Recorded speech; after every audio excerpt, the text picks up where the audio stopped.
آپ کا شکریہ ادا بھی کرتا ہوں، آپ کو خراج تحسین بھی پیش کرتا ہوں۔ میرے پاکستانیوں، یہ ایک میرے ملک کے لیے ایک بہت ہی خوشائن وقت ہے۔ میں کیوں سمجھتا ہوں کہ یہ پاکستان کی تاریخ میں ایک ایسا وقت آیا ہے جو ہم سب کو اللہ کا شکر ادا کرنا چاہیے۔ وہ کیوں؟ کہ دیکھیں، ایک قوم کے اندر جب شعور آ جاتا ہے، جب وہ بیدار ہو جاتی ہے، جب اس کو سب سے بڑی بات کہ اپنے نظریے کی سمجھ آ جاتی ہے کہ کیوں بنی تھی یہ قوم، تو اس سے زیادہ ہم اللہ کا شکر ادا نہیں کر سکتے۔ میں نے یہ سارے کیمپین کے اندر اپنی قوم کو ایک ہی چیز بتائی کہ پاکستان کا مطلب کیا، لا الہ الا اللہ، اور تیرا میرا رشتہ کیا، لا الہ الا اللہ۔ دیکھیں، یہ ہے نظریہ پاکستان۔ لا الہ الا اللہ محمد رسول اللہ ایک فلسفے کا نام ہے۔ ہم اس کو جس دن ہم سمجھ گئے، ہم اپنا نظریہ سمجھ جائیں گے، اور جب ہم اپنا نظریہ سمجھ گئے تو یہ قوم ایک عظیم قوم بن جائے گی۔ کبھی بھی قوم نظریے کے بغیر نہیں بنتی۔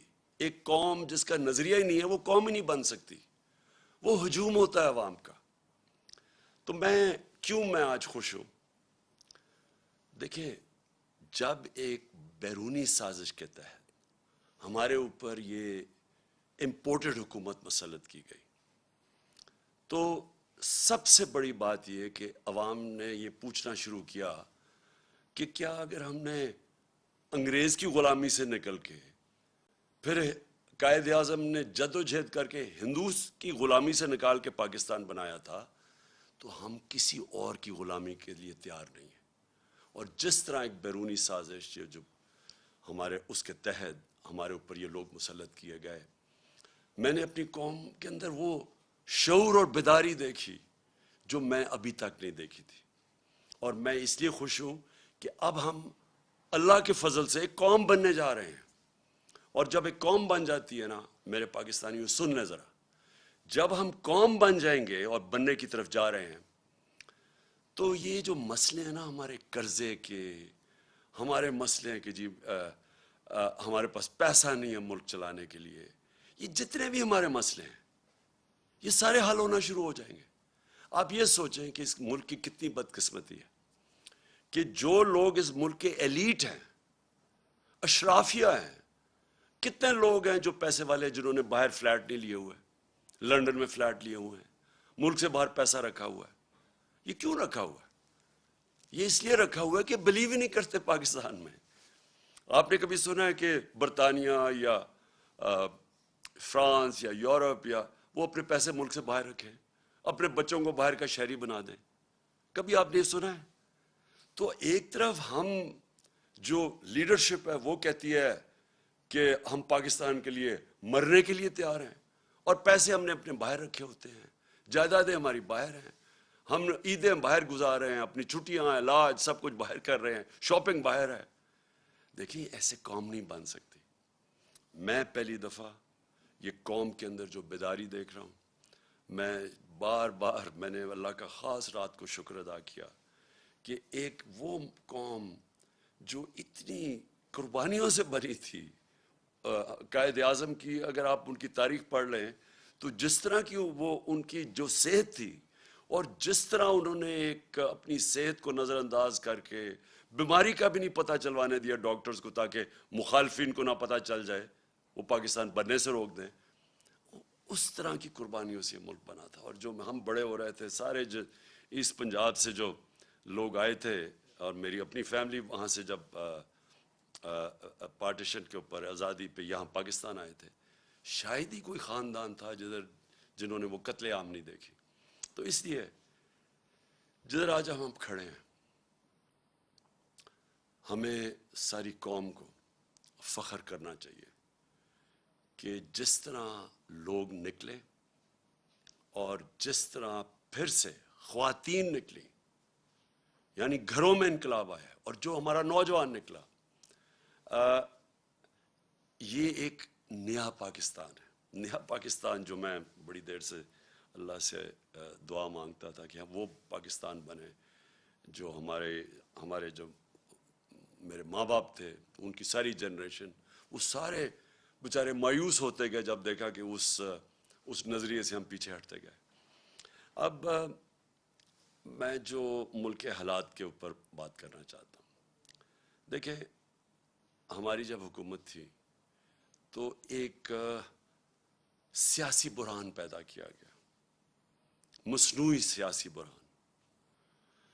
ایک حکومت چل رہی تھی، پاکستان کی اکنامک سروے کے اندر آپ پڑھ لیں، یہ حکومت کی اکنامک سروے کے متعلق جو چھپتی ہے، کہ جو جائزہ لیتی ہے ملک کی جو معیشت اوپر جا رہی ہے، کیا کر رہی ہے، اس کے اوپر اس کی طبیعت کیسی ہے، تو پاکستان کی اکنامک سروے کے مطابق 17 سال کے بعد سب سے زیادہ ہمارے آخری 2 سال میں ملک کی اکانومی ترقی کی ہے، ہماری گروتھ ریٹ بڑھی ہے، 5.6% تیسرے سال اور 6% جس سال ہمیں ہٹایا گیا۔ اس وقت ملک کی ساری جو انڈیکیٹرز تھے وہ صحیح طرف جا رہے تھے۔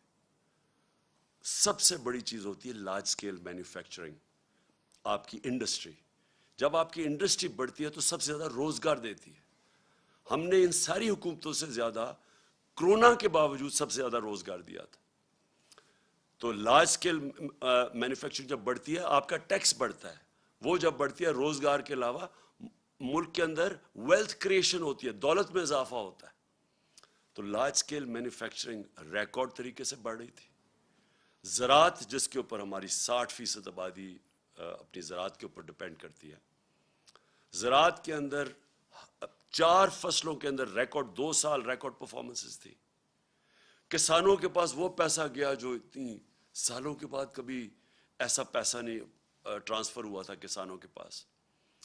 جو گنے کی بیچارہ کسان جو پہلے باہر شوگر ملز کے انتظار کرتا تھا، اس کو پیسے بھی نہیں ملتے تھے، کٹوتی ہوتی تھی، اور وہ اس کے بعد کچھ جب کم اگر 180 ریٹ ہے تو اس بیچارے کو 120 ملتا تھا، اور پھر وہ 1 سال کے بعد سب کچھ ہم نے ختم کیا، قانون بنائے اور ان کو پیسہ دلوایا، سب سے زیادہ پیسہ دلوایا۔ پیسہ گیا دیہاتوں کی طرف، اس کے بعد وہاں خوشحالی آئی، ریکارڈ موٹر سائیکل سیلز ہوئی، اس کا مطلب وہاں پیسہ گیا۔ تو زراعت بھی صحیح راستے پہ تھی، ہماری انڈسٹری بھی صحیح راستے پہ بڑھ رہی تھی، ٹیکسٹائل کے اندر سارے ریکارڈ ٹوٹ گئے۔ فیصل آباد کے اندر مزدور نہیں ملتے تھے ٹیکسٹائل کے لیے، انڈسٹری کے لیے۔ تو اس دور کے اندر جب ہماری ایکسپورٹس بھی ریکارڈ ہو گئیں، ہماری ریمیٹنسز بھی ریکارڈ ہو گئیں، یعنی سب پاکستان کی تاریخ میں سب سے زیادہ ملک میں ڈالرز آ رہے تھے۔ اور اس وقت جب آئی ٹی، دیکھیں فیوچر اس ملک کا ٹیکنالوجی میں، آئی ٹی میں، ہم نے جو ان کو آئی ٹی کی انڈسٹری کی مدد کی، 2 سالوں میں 75% ہماری ایکسپورٹس بڑھی اور ہم صحیح راستے پہ نکل گئے تھے۔